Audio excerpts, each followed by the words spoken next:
karma dari Brahmana ini. Sang Buddha menggunakan perspektif dia. Kalau Anda berbuat baik di kehidupan ini, Anda berbahagia satu kali. Karena berbuat baik di kehidupan ini, bahagia di kehidupan ini. Dan kalau ternyata kehidupan yang akan datang ada, Anda berbahagia lagi satu kali. Betul ya? Berarti kalaupun tidak ada, dia untung satu kali. Kalau benar-benar ada, untung dua kali. Tapi kalau Anda berbuat buruk, begitu Anda berbuat buruk di kehidupan ini, Anda sudah rugi satu kali. Karena orang yang berbuat buruk itu sebenarnya dapat banyak penderitaan. Hanya kadang dia tidak sadar. Contoh, seseorang yang pernah mencuri 1-2 kali kemudian tersebar, bisa dia dipercaya orang lagi? Gak bisa. Dia sudah sulit berbisnis untuk seumur hidupnya. Apalagi zaman sekarang. Kalau zaman dulu ya, dipecat secara tidak hormat, masuk koran. Kalau korannya koran analisa di kota Medan, yang tahu hanya orang Medan, dia bisa lari ke Balikpapan. Betul ya? Dia bisa lari ke Balikpapan. Tiba-tiba tinggal dekat sini. Bapak Ibu enggak tahu dia pernah mencuri. Tapi zaman sekarang kalau ada berita itu kadang di-share di Facebook. Wah, gawat. Oleh karena itu seseorang berbuat buruk, dia sudah menderita dulu. Dia sudah rugi dulu satu kali di kehidupan ini. Dan bagaimana kalau ternyata kehidupan yang akan datang benar-benar ada, maka dia rugi 2 kali. Dia bisa terlahir lagi di alam yang menderita. Ataupun lahir di alam manusia kurang beruntung. Bapak Ibu Saudara, bagian yang terakhir ya, karena tadi janji sebenarnya lewat tidak apa-apa kata Tasilani, tapi ceramahnya sekitar 45 menit.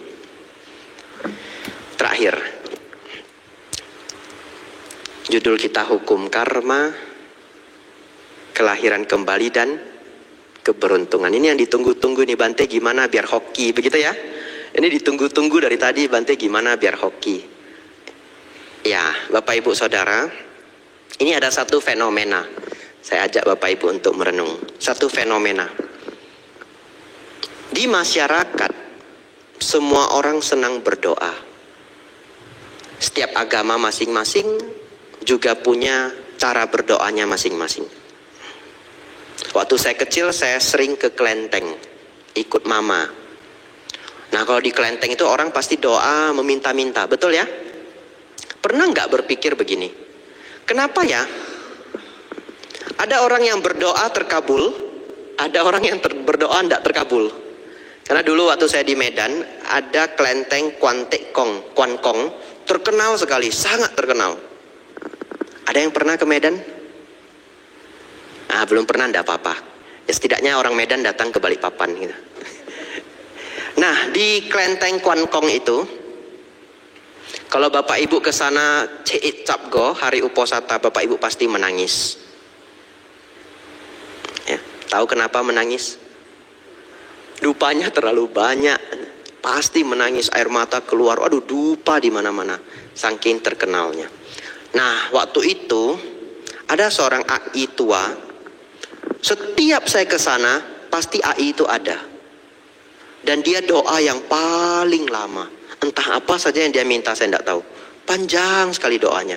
Lalu saya heran, ini AI doanya paling lama, datang paling rajin, kok tidak terkabul-terkabul ya doanya ya? Betul ya? Nah, doanya terkabul kan nggak datang lagi. Nah, muncul satu rasa penasaran, kenapa ada orang yang berdoa terkabul, ada orang yang berdoa kok tidak terkabul?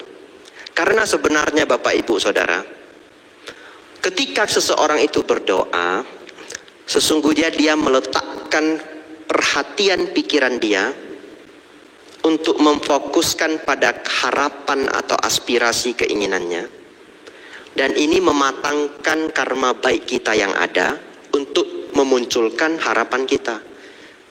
Bahasa sederhananya adalah ketika seseorang berdoa, kalau dia punya kebajikan kehidupan lampau, dia punya karma baik lampau. Lampau itu tidak harus kehidupan yang lalu ya. 5 tahun yang lalu juga lampau. 10 tahun yang lalu juga lampau. Jadi kalau dia punya karma baik lampau yang cukup, maka doa dia akan terkabul. Akan terkondisi untuk muncul. Tapi kalau seseorang tidak punya banyak kebajikan, dia berdoa dengan susah payah pun tidak bisa terwujud. Kenapa? Karena nggak ada karma baik.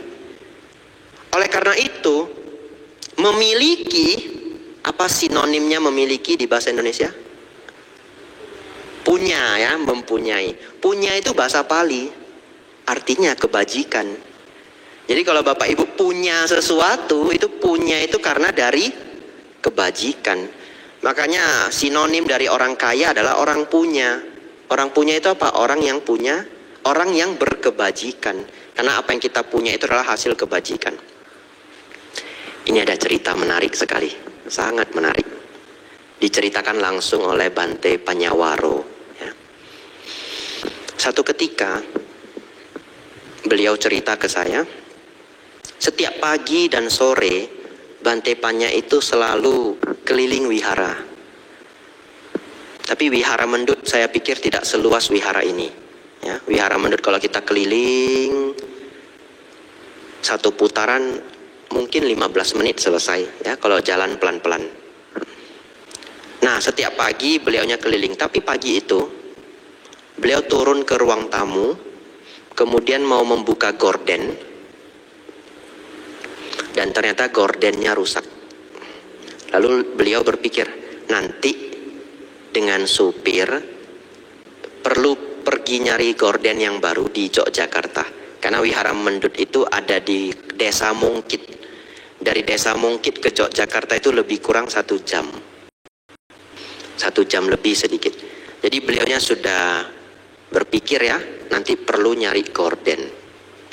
Besoknya Bapak Ibu Saudara, tiba-tiba datang seorang perempuan tidak dikenal. Tidak dikenal, orang asing beneran. Datang mau mencari biku, mau berdana. Tiba-tiba umat ini datang dana ke Bante Panya. Dan sangat heran luar biasanya, dia berdana apa? Gorden. Bapak Ibu, saya sudah 7 tahun jadi pabajita ya, sama Nera dan biku. Seumur hidup saya belum pernah terima umat dana gorden, belum pernah. Ada yang pernah kepikiran kreatif dana gorden? Gak ada. Padahal beliaunya tidak cerita ke siapapun. Beliau sendiri heran, bagaimana bisa? Itu karena kenapa? Karena beliau punya karma baik yang sangat besar. Tidak perlu berdoa, mikir saja muncul, betul ya? Mikir saja muncul. Bapak Ibu juga mungkin pernah merasakan, bagaimana maksudnya? Siang-siang duduk begitu ya. Enak ya kalau malam itu ada martabak gitu. Tiba-tiba malamnya pulang, keluarganya bawa martabak. Pernah ya? Itu karena Bapak Ibu punya karma baik. Ini bukan kode ya, bukan kode Obiko Abicato mau makan martabak besok, bukan ya? Bukan kode. Nah, bagaimana kalau orang yang tidak punya banyak kebajikan? Jangankan berpikir, dia sudah berdoa, sudah mengingat-ingat, sudah mengulang-ulang juga tidak muncul-muncul. Tapi kadang orang punya kebajikan luar biasa besar. Dia lewat di satu jalan, ada pohon mangga bagus sekali, pohon mangganya nggak ada yang punya, pohon mangga liar begitu ya. Buahnya itu sudah matang, dia lihat, aduh, bagus sekali mangganya ya, mangganya jatuh. Ada yang pernah mengalami? Iya, itu kalau yang pernah mengalami itu luar biasa Bapak Ibu, banyak kebajikan. Mangganya bagus, plek, mangganya jatuh. Itu sangat nggak normal. Satu hari itu 24 jam, 1 jam itu 3.600 detik. Berarti ada 3.600 detik kali 24 jam. Kemungkinan detik dia jatuh itu kecil sekali. Kenapa? Pas kita mikir, dia jatuh. Betul enggak? Itu sangat aneh. Bapak Ibu Saudara, dari perenungan ini kita jadi tahu. Kalau seseorang punya banyak kebajikan, maka harapan-harapan dia itu sering terkabul. 1 minggu yang lalu, saya tiba-tiba malam-malam begini. Ya, saya tidak ada kelas dhamma. Saya merenung begini. Aduh, saya kepengen baca buku Bante Buddha Dasa. Ada yang kenal? Tidak ada yang kenal ya? Ya, sedikit orang mungkin tahu Bante Buddha Dasa. Seorang biku yang sangat terkenal di Thailand. Jadi saya kepikiran ingin baca buku Bante Buddha Dasa. Saya baru kepikiran begini. Oh, besok saya hubungi teman saya yang di Thailand. Nama teman saya Luang Pi Kambalo. Luang Pi itu Bante ya, Bante Kambalo. Junior saya di Wat Bowen. Saya baru kepikiran, saya mau pesan ke Kambalo teman saya. Tolong ya kalau ada buku-buku Bante Buddha Dasa, tolong disimpankan. Kalau nanti saya ke Thailand atau ada umat ke Thailand, boleh dititipkan. Baru saya kepikiran begitu. Itu pikirannya malam ini. Besok pagi, ini beneran. Kalau ada yang kenal orangnya silakan chat orangnya. Besok pagi ada seorang umat namanya Wiling, orang Makassar. Dia cukup terkenal di dunia Buddhis. Kemarin saya di Samarinda, saudara Anton kenal. Oh Bante, saya kenal Wiling. Besok paginya Wiling tiba-tiba chat saya. Bante, saya mau berdana buku untuk Bante. Serius ini. Kemudian dia bilang mau berdana 3 buku. Dia kirimkan fotonya. Bante Buddhadasa, saya terkejut luar biasa. 3 buku itu adalah 2 buku Bante Buddhadasa, 1 buku Bante Damodo Mahatera, Biku Malaysia. Tapi buku Bante Damodo Mahatera saya sudah punya. Jadi saya bilang ke Wiling, Wiling, buku Bante Damodo saya sudah punya. Coba nanti kirimkan saya saja buku Bante Buddhadasa. Atau kalau mau kirimkan ketiganya juga boleh. Nanti buku Bante Damodo saya danakan kembali untuk Bante Panya. Lalu saya terheran-heran. Ini baru kemarin saya mikir ya. Ingin baca buku Bante Buddhadasa. Nah itu sedikit contoh kalau kita punya karma baik. Tapi saya belum selevel Gordon ya. Levelnya masih buku Dhamma. Nanti buat banyak kebajikan dulu. Bapak Ibu Saudara kembali ke doa. Oleh karena itu Bapak Ibu Saudara, kalau seseorang berdoa sesungguhnya bukan ke siapa dia berdoa. Karena setiap agama itu berdoa. Setiap orang berdoa ke beda-beda objek, beda-beda Tuhan. Ada orang bahkan kepercayaan lokal ataupun keyakinan daerah. Dia mungkin sembayangnya ke pohon, dia mungkin berdoanya ke batu.